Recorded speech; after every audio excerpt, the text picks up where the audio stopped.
Alwar Lok Sabha seat से भाजपा प्रत्याशी भूपेंद्र यादव ने कांग्रेस पर हमला बोलते हुए कहा कि कांग्रेस से जाने से दरवाजे खुले और आने के बंद हैं, इसलिए लोग चौखट के अंदर नहीं घुस पाए हैं। खुद कांग्रेस के राष्ट्रीय अध्यक्ष मल्लिकार्जुन खड़गे भी चिंतित हैं कि पार्टी की वरिष्ठ नेता चुनाव लड़ना नहीं चाहते हैं।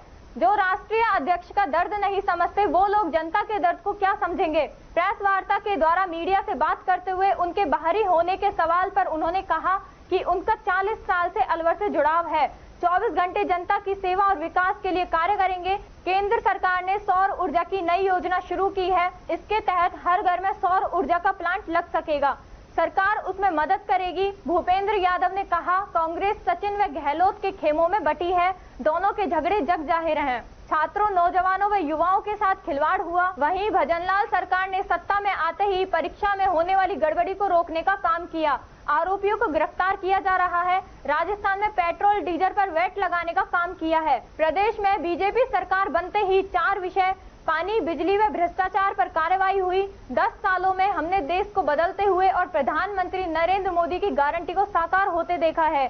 कांग्रेस के नेता इतने डरे हुए हैं कि पार्टी बदल रहे हैं और जो लोग स्वाभिमान के साथ कांग्रेस को छोड़ रहे हैं, उन सभी लोगों का हम स्वागत करते हैं। लोकतंत्र की लड़ाई में 36 बिरादरी साथ होनी चाहिए। यादव ने कहा, बूथ लेवल तक पार्टी को मजबूत करने का काम किया जा रहा है। प्रत्येक विधानसभा में अलग अलग कार्यकर्ताओं से मुलाकात करके बूथ स्तर के कार्यकर्ता से उसकी समस्या को समझकर उसका समाधान करने का प्रयास किया जा रहा है। करके आगे बढ़ रहे हैं। अभी राजस्थान और तरक्की भजनलाल जी के बोर्ड पर पूरे देश में बात हो रही है। मीडिया में लगातार लिस्ट भी आ रही है कि जिनकी कंपनी का टर्नओवर कम है और उन्होंने ज्यादा चंदा दे दिया पार्टी को। क्या मीडिया की सारे विषयों पे नहीं है, तथ्यात्मक विषय है, इसका तथ्यों के साथ ही जवाब। सर, आपकी सरकार 10 साल रही केंद्र में, पत्रकारों के लिए क्या काम किए? पत्रकार सुरक्षा कानून अब तक नहीं बना है, कितने काम हुआ? पत्रकारों के मान सम्मान के लिए, उनकी अभिव्यक्ति की स्वतंत्रता के लिए हम पूरी तरीके से प्रतिबद्ध हैं। अलग अलग राज्य सरकारों में जो सारे कल्याणकारी विषय उनको भूपेंद्र जी जीतेंगे, इसमें कोई संदेह नहीं। ललित जी क्यों हारेंगे, ये बताइए। मैं सकारात्मकता में विश्वास रखता हूं। मुझे अलवर की जनता जो आशीर्वाद देगी, उसके लिए मैं सेवा के संकल्प के लिए आगे बढ़ूंगा। बाकी क्या परिणाम और साइड इफेक्ट है वो मैं आपको लोग ये कह रहे हैं कि भूपेंद्र यादव जी इतना बड़ा चेहरा है, उनके सामने बड़ा ही चेहरा उतरना चाहिए था, जैसे जितेंद्र सिंह। आपको लगता है कि चुनाव और मुकाबले का है, या जितेंद्र सिंह लड़ते तो ज्यादा मुकाबला होता? ये तो खड़गे साहब के भी दिल का दर्द है। खड़गे साहब से पूछिए, तो आज उन्होंने दिल का अपना दर्द व्यक्त किया। दूसरा, अब मोदी की गारंटी की बात हमेशा दोहराते रहते हैं। आपकी पार्टी में कई अभी आज भी जयपुर में कुछ कांग्रेसी गए हैं, उनका भी लोग कह रहे हैं कि उनके पास कोई वोट बैंक नहीं है, कोई जनाधार नहीं है। ऐसे लोगों को पार्टी ले रही है, फिर मोदी की गारंटी की भी बातें हम बराबर कर रहे हैं। पार्टी अपना लगातार विस्तार कर रही है। जो भारतीय जनता पार्टी में वरिष्ठ नेता आ रहे हैं, उनका हम बड़े हृदय से स्वागत करते हैं। किसी भी लोकतांत्रिक पार्टी में जनाधार के बढ़ने के लिए अच्छे, प्रोफेशनल, पढ़े लिखे, समझदार लोगों ने आज भारतीय जनता पार्टी को आगे बढ़ाने का विषय किया। लोकतंत्र में ज्यादा अच्छे से ज्यादा लोग पार्टी के अंदर आए, ये हर पार्टी का विषय। आज मोदी की गारंटी ही है कि सब लोग भाजपा में आए। ये सर जो लोग ज्वाइन कर रहे हैं आज जयपुर में हो रहा है, कौन कौन लोग हैं और क्या उन्होंने खुद ने अप्रोच किया था या आपकी तरफ बहुत अच्छी संख्या में आ रहे हैं। मुझे लगता है कांग्रेस अलवर में बचेगी ही नहीं, और मैं सबका स्वागत करता हूं, हृदय से स्वागत करता हूं, और ज्वाइनिंग के बाद उनका नाम से भी स्वागत करूंगा। बहुत ही प्रतिष्ठित लोग अलवर में पार्टी का कांग्रेस दरवाजे खुले। यही तो दिक्कत है, कांग्रेस के आने के दरवाजे बंद है, इसीलिए तो लोग चौखट के अंदर नहीं घुस पाते हैं। आपकी पार्टी के कार्यालय के उद्घाटन के कांग्रेस के दरवाजे अगर आम आदमी के लिए खुले होते तो सब चले जाते।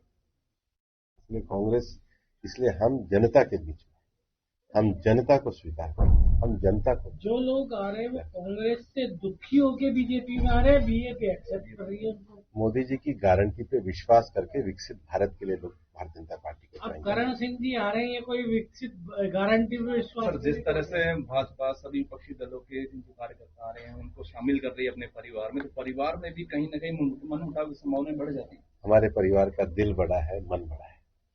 चलिए सर, एक आखिरी सवाल है। भिवाड़ी विश्व के प्रदूषित शहरों में आ रहा है और आप केंद्रीय वन और पर्यावरण मंत्री। निश्चित रूप से जब मैंने भिवाड़ी में भी बोला था तो वायु प्रदूषण के रोकथाम के लिए हम काम करेंगे। जब मैं ESIC अस्पताल में भी बोल के आया था तो वायु प्रदूषण के लिए जो 131 शहरों का चयन किया था, उसमें जो केंद्र सरकार की ग्रांट का विषय था और तुलनात्मक रूप से जो हमने कमी करी है उसको मैंने रखा था, लेकिन इसके लिए भी हम पार्टी कार्यालय के उद्घाटन के दिन सर आपके पूर्व कैबिनेट मंत्री जसवंत यादव जी का एक बयान आपकी पार्टी के लोगों के बीच में ही चर्चा का विषय है।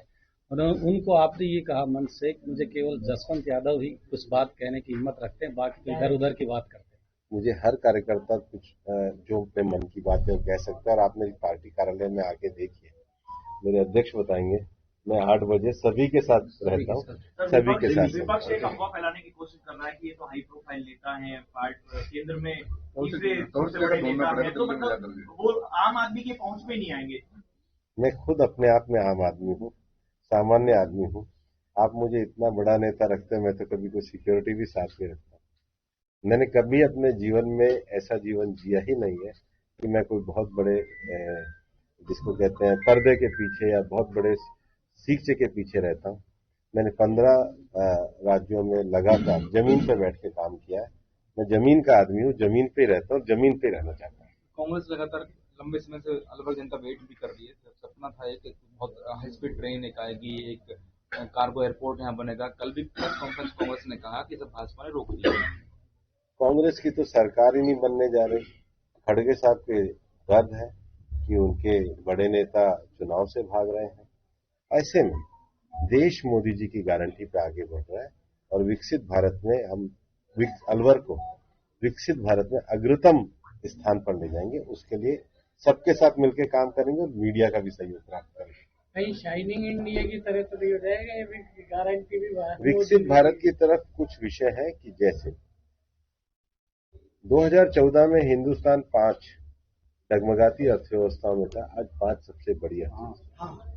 2014 तक कोई राम मंदिर बनाने की विषय नहीं सोचता था, आज राम मंदिर का निर्माण हुआ। 2014 से पहले गरीबों के कोई खाते नहीं थे, आज 30 से 50 करोड़ गरीबों के जनधन खाते हैं। कोविड आने के बाद सबका फ्री वैक्सीनेशन। कोविड के बाद 80 करोड़ लोगों को अनाज के वितरण की व्यवस्था है। 2014 के पहले महिलाओं को गैस चूल्हा नहीं था, आज 10 करोड़ से ज्यादा महिलाओं को उज्ज्वला कनेक्शन। 2014 से पहले किसानों के लिए कोई सम्मान निधि का विषय नहीं होता था, आज 10 करोड़ किसानों को सम्मान निधि है। 2014 के बाद भारत न केवल राम मंदिर बना के आगे बढ़ा है, बल्कि चंद्रमा पे गगनयान को भी उतारा है।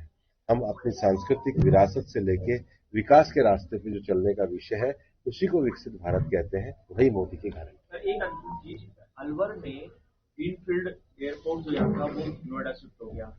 रैपिड रेल या मेट्रो रेल का अभी तक कुछ हुआ नहीं। तो आप अगर यहाँ से चुनाव जीतते हैं तो उसके बाद कोई एक ऐसा प्रोजेक्ट या ऐसी कोई योजना जिससे अलवर के हर प्रोजेक्ट के लिए काम करूंगा। मैं तथ्यों के आधार पर विषयों का अध्ययन करके बोलने वाला व्यक्ति हूं। मैं निश्चित रूप से अपना एजेंडा भी अलवर को प्रस्तुत करूंगा और मैं अलवर के पूरे चुनाव से पहले आप संकल्प पत्र लाएंगे। मैंने अभी चुनाव प्रचार शुरू किया। मैं 8 विधानसभाओं के लोगों से मिल रहा हूँ और मैं अलवर के पूरे विकास के लिए। क्या ये चुनौती है कि 5 जगहों पर कांग्रेस के विधायक हैं, 3 जगहों पर ही बीजेपी के विधायक हैं? भारतीय जनता पार्टी के सभी कार्यकर्ता मजबूती के साथ चुनाव लड़ रहे हैं और हम 8 की 8 विधानसभा में विजेता हैं।